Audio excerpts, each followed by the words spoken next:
మనలో చాలామంది ఎడమ చేతిని గలీజు లేదా అపవిత్రం అని అంటుంటారు కదా. ఓహో, కానీ అసలు ఎడమ చెయ్యి ఎందుకు బ్యాడ్ అయ్యిందో ఎప్పుడైనా ఆలోచించారా? ఇది కేవలం ఇండియాలోనే కాదు, ఆసియా, ఆఫ్రికాలోని చాలా దేశాల్లో కూడా ఇదే నమ్మకముంది.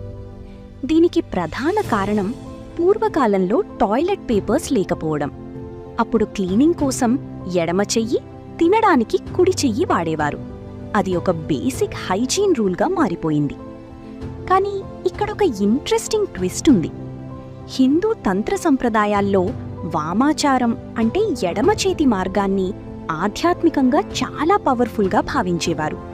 అంటే ఎడమ చెయ్యి ఎప్పుడూ చెడ్డది కాదు, కానీ ఆ పాత అలవాట్లు, నమ్మకాల వల్ల ఈ రోజుకి చాలామంది లెఫ్ట్ హ్యాండెడ్ పిల్లలను బలవంతంగా కుడి చేతితో రాయమని చెప్తున్నారు.